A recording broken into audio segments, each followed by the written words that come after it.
Assalamualaikum warahmatullahi wabarakatuh.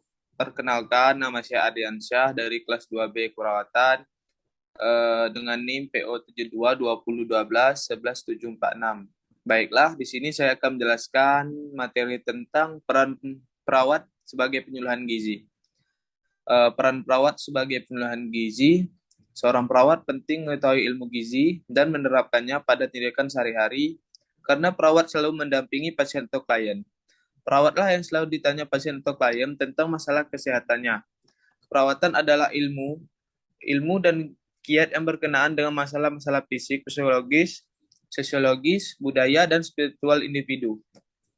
Perawatan adalah diagnosis dan penanganan respon manusia terhadap sehat dan sakit atau American Nurse Association AINA.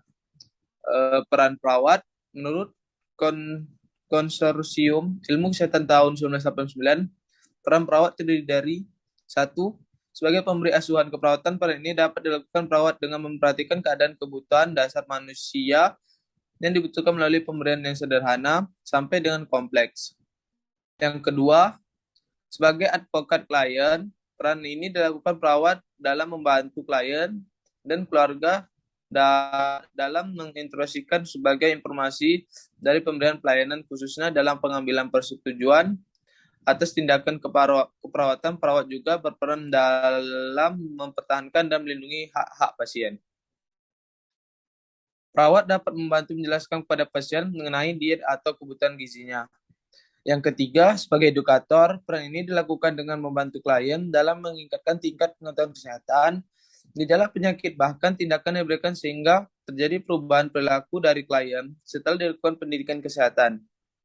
Yang keempat, sebagai koordinator, peran ini dilaksanakan dengan mengarahkan, merencanakan, serta mengorganisasi pelaksanaan kesehatan dari tim kesehatan sehingga pemberi pelayanan kesehatan dapat terserah serta sesuai dengan kebutuhan klien. Yang kelima, sebagai kolaborator, peran ini dilakukan karena perawat bekerja melalui tim kesehatan yang terdiri dari dokter, fisioterapi. Perawat berkolaborasi dengan ahli gizi dalam mengenai masalah diet pasien dengan berupa mengidentifikasi pelayanan keperawatan yang diperlukan. Yang keenam, sebagai konsultan, perawat berperan sebagai tempat konsultasi dengan mengadakan perencanaan, kerjasama, perubahan yang sistematis dan terarah sesuai dengan metode pemberian pelayanan keperawatan. Yang ketujuh, sebagai pembaharu, perawat mengadakan perencanaan kerjasama, perubahan yang sistematis dan terarah sesuai dengan metode pemberian pelayanan keperawatan. Yaitu ada fungsi perawat. Berikutnya kita lanjutkan dengan fungsi perawat. Seorang perawat mempunyai fungsi antara lain, yang pertama yaitu fungsi independen. Merupakan fungsi mandiri dan tidak tergantung pada orang lain, di mana perawat dalam melaksanakan tugasnya dilakukan secara sendiri dengan keputusan sendiri dalam melakukan tindakan untuk memenuhi kebutuhan dasar manusia atau KDM. Yang kedua, fungsi dependen. Merupakan fungsi perawat dalam melaksanakan kegiatannya atas pesan atau instruksi dari perawat lain sebagai tindakan pelimpahan tugas yang diberikan. Biasanya dilakukan oleh perawat spesialis kepada perawat umum, atau dari perawat primer ke perawat pelaksana. Yang ketiga, ada fungsi interdependen. Fungsi ini dilakukan dalam kelompok tim yang bersifat saling ketergantungan di antara tim satu dengan yang lainnya.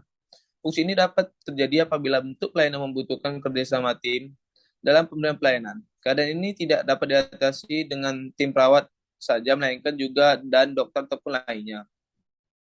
Kiat perawat atau nursing artist lebih difokuskan pada kemampuan perawat untuk memberikan asuhan keperawatan secara komprehensif dengan sentuhan seni dalam arti menggunakan kiat-kiat tertentu dan upaya memberikan kenyamanan dan kepuasan pada klien. Ya, ada penyuluhan kesehatan dalam menjalankan perannya untuk membantu mengatasi masalah gizi pasien atau klien, baik di rumah sakit, puskesmas maupun komunitas masyarakat. Perawat sering bertindak sebagai penyuluh kesehatan. Penyuluhan kesehatan adalah kegiatan pendidikan yang dilakukan dengan cara menyebarkan pesan, menanamkan keyakinan, sehingga masyarakat tidak saja sadar, tahu dan mengerti, tetapi juga mau dan bisa melakukan satu anjuran yang ada hubungannya dengan kesehatan. Tujuan penyuluhan gizi, yang pertama adalah untuk membentuk sikap positif terhadap gizi. Yang kedua, menambahkan pengetahuan tentang gizi. Yang ketiga, menimbulkan motivasi untuk mengetahui lebih lanjut tentang hal-hal yang berkaitan gizi. Yang keempat, agar terjadinya perubahan perilaku yang lebih baik.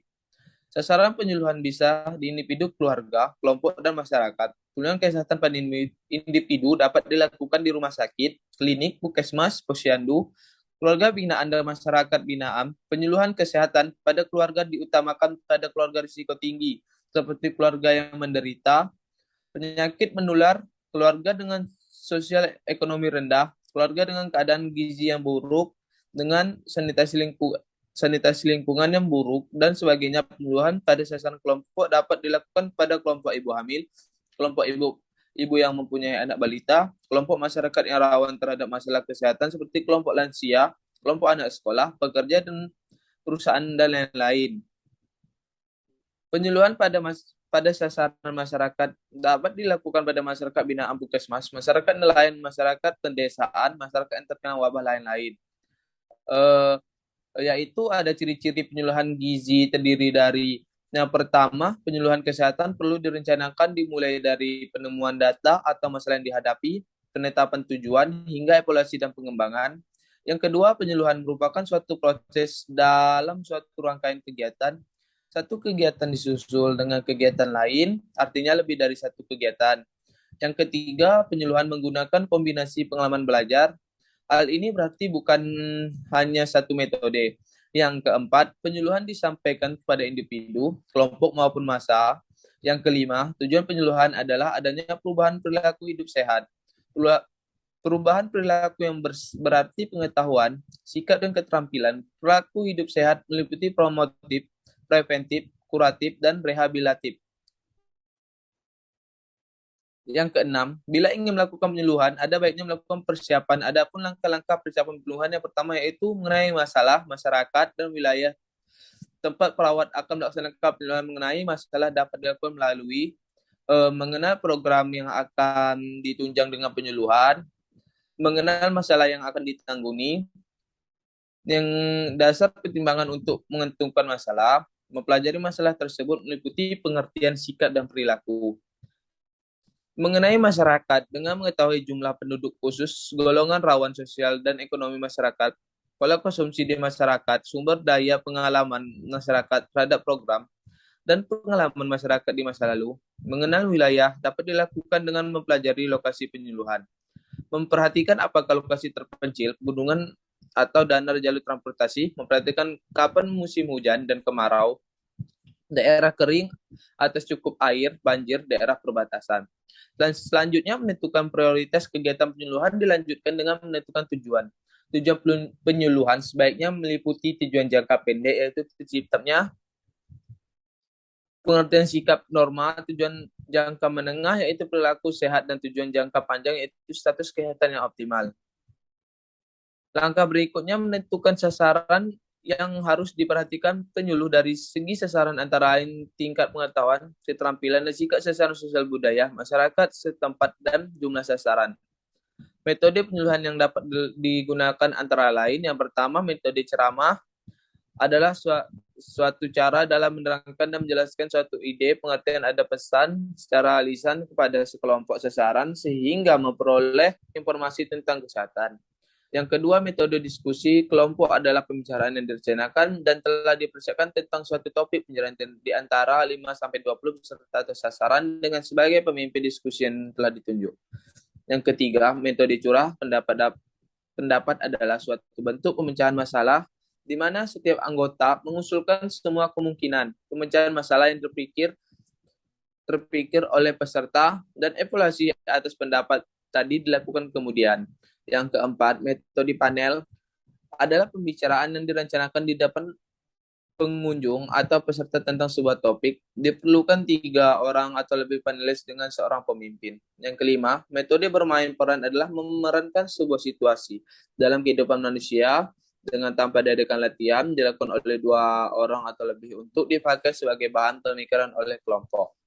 Yang keenam, metode demonstrasi adalah suatu cara untuk menunjukkan pengertian ide dan prosedur tentang sesuatu hal yang telah dipersiapkan dengan teliti untuk memperlihatkan bagaimana cara melaksanakan suatu tindakan adegan dengan menggunakan alat peraga. Metode ini dilakukan terhadap kelompok yang tidak terlalu besar jumlahnya. Yang ketujuh, metode simposium adalah serangan ceramah yang diberikan oleh 2 sampai 5 orang dengan topik yang berlebihan tetapi saling berhubungan erat. Metode seminar adalah suatu cara di mana sekelompok orang berkumpul untuk membahas suatu masalah di bawah bimbingan seorang ahli yang menguasai bidangnya. Berikut mengenai media penyuluhan. Media penyuluhan kesehatan adalah media yang digunakan untuk menyampaikan pesan kesehatan karena alat tersebut digunakan untuk mempermudah penerimaan pesan kesehatan bagi masyarakat yang dituju menuju nota modio. Media penyuluhan didasarkan cara produksi dapat dikelompok menjadi media cetak, yaitu suatu media statis dan mengutamakan pesan-pesan visual. Media cetak terdiri dari buklet, adalah suatu media untuk menyampaikan pesan kesehatan dalam bentuk buku, baik tulisan ataupun gambar. Leaflet adalah suatu bentuk penyampaian informasi melalui lembar yang dilipat. Isi informasi dapat berupa kalimat maupun gambar. Selebaran adalah suatu bentuk informasi yang berupa kalimat maupun kombinasi. Flipchart adalah media penyampaian pesan atau informasi kesehatan dalam bentuk lembar baik berisi gambar dan dibaliknya berisi pesan yang berkaitan dengan gambar tersebut. Rubrik atau tulisan pada surat kabar mengenai bahasan suatu masalah kesehatan. Poster adalah bentuk media cetak berisi pesan kesehatan yang biasanya ditempel di tempat umum.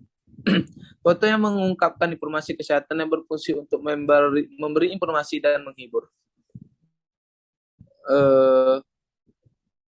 Media elektronik yaitu suatu media bergerak dan dapat dilihat didengar dalam menyampaikan pesan melalui alat bantu elektronika. Adapun macam media elektronika meliputi yang pertama televisi, radio, video, slide film. Luar ruangan yaitu media yang menyampaikan pesanan di luar ruangan secara umum melalui media cetak dan elektronika secara statis, misalnya yang pertama pemeran, banner, TV layar lebar, spanduk, papan reklame. Yaitu ada konsultasi gizi.